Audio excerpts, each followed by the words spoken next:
Hi and welcome back. So today, instead of the usual hot air, we're going to have some cold air. A couple of houses and an udder. This is the air conditioning update. Let's get into it. What we're doing today is something not very often tackled in EV conversions, specifically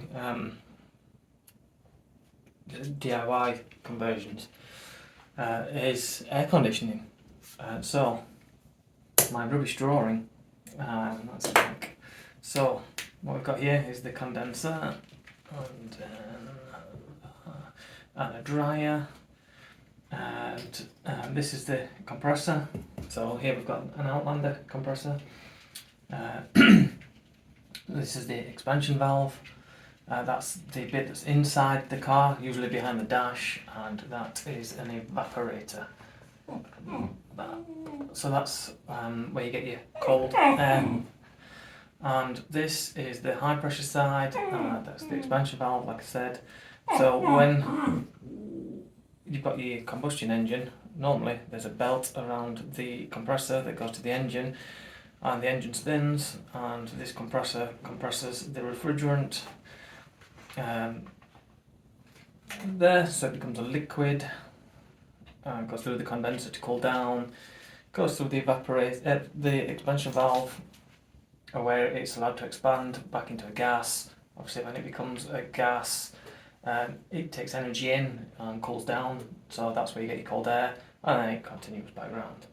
The dryer is full of silica, and that dries it, obviously. So now what we've got is that's still in the car. Expansion valve is still in the car. The condenser, I've replaced that, and I'll explain why shortly. So what we've not got now is this connection. So the compressor and the low side filling port, the connection to the compressor, and this line there. So why have I replaced the condenser? So inside these electric compressors, the motor windings are in there, and the oil that the old style compressor used, the PAG oil, can eat away at these windings and then cause isolation faults and these windings to short. So what we need to do is get out all of the old oil. Now, replacing the condenser is fairly cheap and easy to do, so I've just done that. The evaporator requires the dash to come out, so I am going to get that flushed out, as we'll see later, hopefully. Get that flushed out so that all the PAG oil is cleaned out, and also this particular line there needs clearing out so all the PAG oil comes out.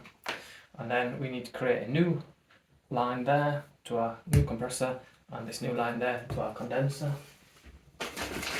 So what I've got is some of this POE oil that is apparently compatible with this compressor. That's required to cool the compressor, and so that's an electric compatible. And also I've got these parts from T7 Designs in the UK. So what I've got is various fittings that use this easy clip system, some adapters, some hose.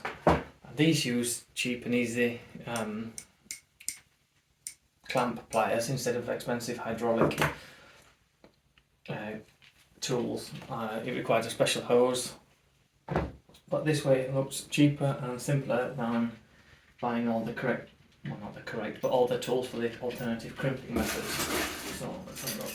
So what I've got here is the T7 Designs. So this is 77.13.010 adapter. So that just fits in there. So that's that part of the compressor, and then we can fit this with an O-ring that goes in there, but I'm not doing the final assembly yet, so it goes on there. Then that hose can go towards the evaporator, the expansion valve. And it just so happens that this part, 771309, fits in there in my evaporator. So again, got one of those to go in there.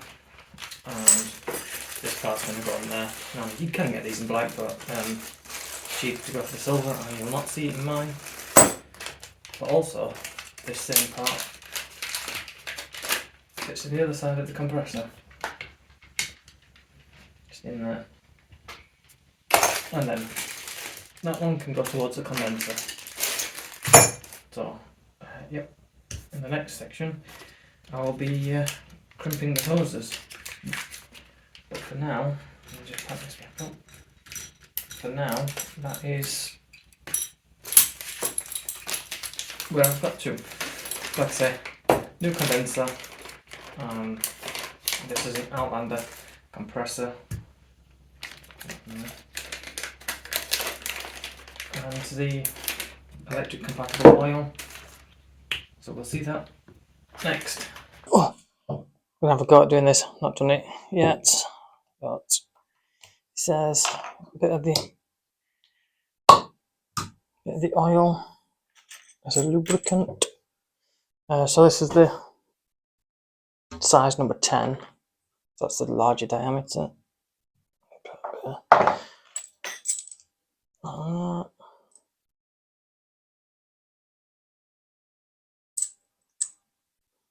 And put these on first. Not that it matters with this one. Nothing on the other side, so put them on. Put that there.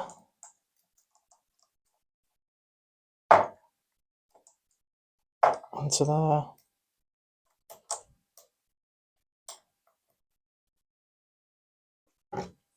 And then use these things. Put them in the middle.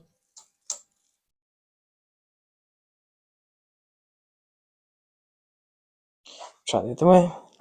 It doesn't matter if you get these wrong because you can undo them, it says.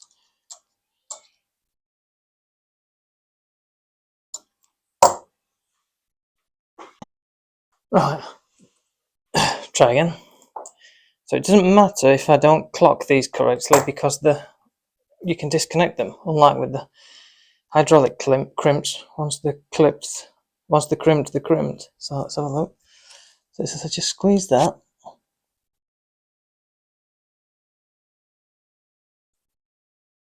Should have wiped my hands, really. Wasn't too difficult.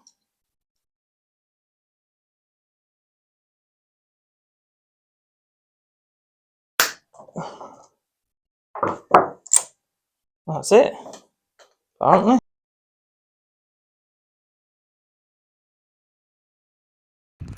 There we go, this is where we came. So we've taken the expansion valve off for some reason. In order to avoid getting it contaminated with flushing fluid. Alright, you just remove it and yeah, so we can wash it out. Yeah? Yeah.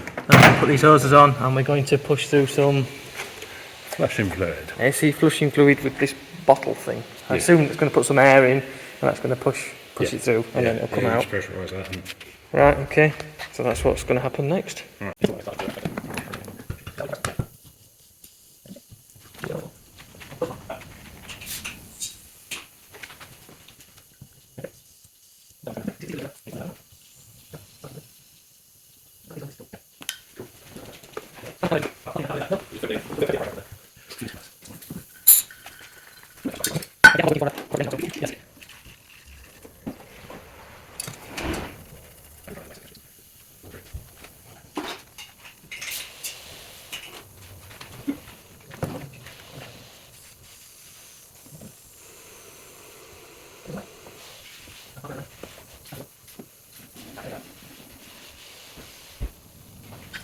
So how much you want to put through? I don't know, what do you usually do? Well, normally you give it like a couple of these, and then it runs clear. But that's normally clearing up after like a compressor's eaten itself. So you're washing out debris. Yeah. But I guess this is the same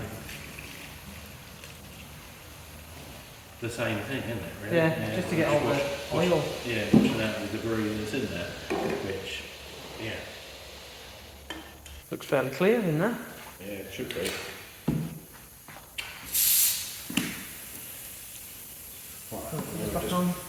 Yeah, we'll just put air through it. You got enough room in there? Yeah.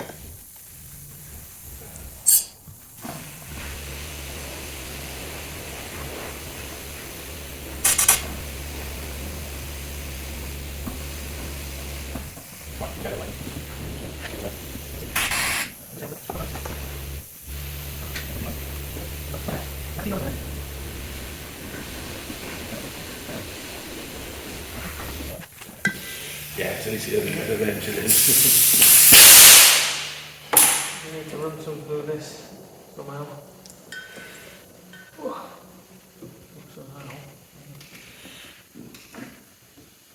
Can you get this in the back? Yeah, you can. Yeah.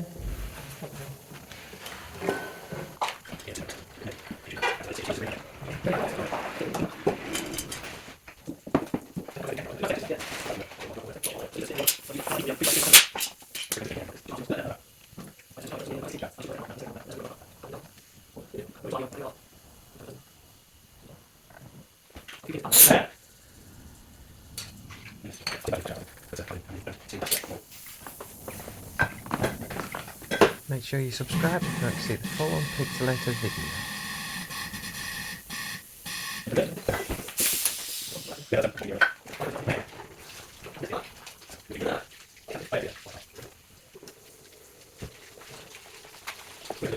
And use the soap pudder.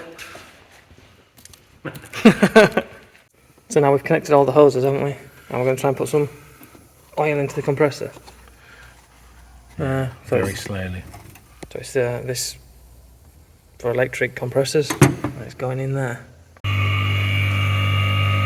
now we're on the noisy machine. Let's do my victims. Right, so I forgot to film anything else after that. So what we did was the car was on the machine for 45 minutes. That pulls the vacuum, boils off any moisture that's in there, and then after it's been vacuumed for 45 minutes, it turns the vacuum pump off and holds it for 10 minutes and checks for leaks. After that 10 minutes, the machine opens a valve, injects some more oil, the refrigerant, and some UV dye. And then after that, switch it on and get cold air, basically. So for the rest of this video, George takes the car for a drive, so you get to see his reaction. And then we get the car up on the ramp and have a look at the scabby underbelly. So yeah, that's just what follows. If you're only interested in air conditioning, you can leave now. But yeah, special thanks to George for doing all this and taking time out on his weekend to help with this project. So yeah, thanks for watching. This is who's helped me do it, or done most of the difficult work, and he's having a go. Hi. So key in, you've done that, push start, and then what mode would you like? Do you want all the power, or all the means? Right, let's put you to so change you to NG1 and NG2 and put half.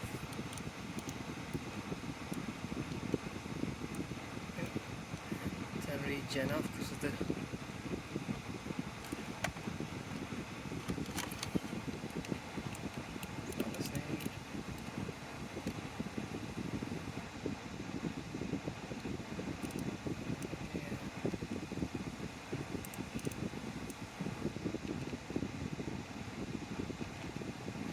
enough. Right, put it to drive. Handbrake needs to come off. Is it off? Yeah.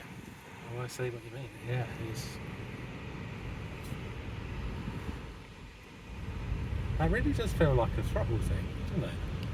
I'm not entirely sure. It's like a feedback.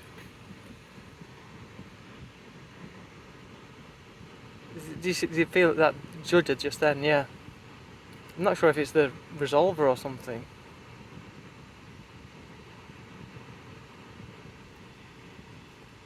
There's a bit of... There's quite a lot of bounce in the drivetrain. Yeah. Which is that, isn't Yeah. it? Yeah. So we're in the high gear at the moment.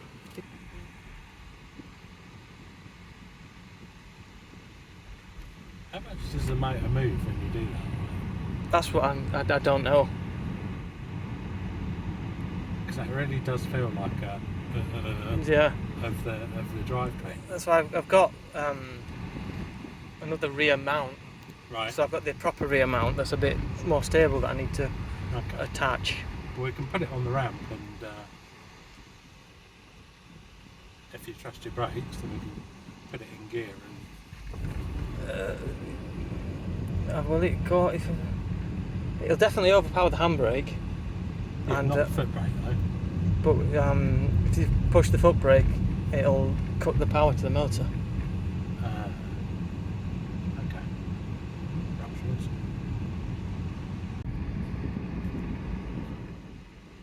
It's nice, isn't it? Other than the tiny slow speed niggles, it drives really nice. That to me feels like the motor is not well enough suspended, because it happens all of the time, doesn't it? Yeah. Wow. It's like if you smash it down now, it just goes. Wow.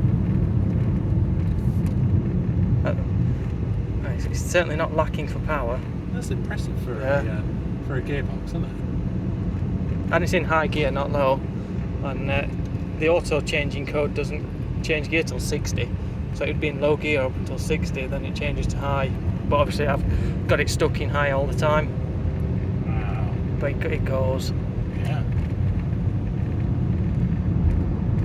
That's very impressive. Yeah.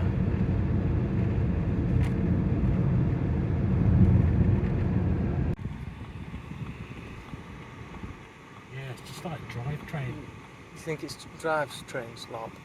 Yeah, it feels like it. Like, and obviously then the resolver has to deal with what's going on. Because you can, like, on a hill like that, you can kind of... Right, so new centre bearing. Those two arms need replacing.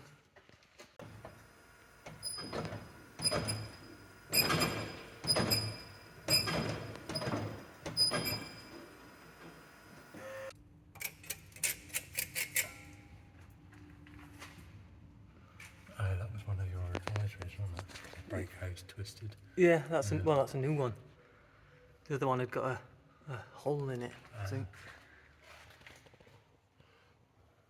What's that? Oh, that's your brake thingy wire. That should be. You see that? That? Yeah. And it goes in there. Like that. Yeah. Exactly that. You've done that before. Well, it's not quite worn through.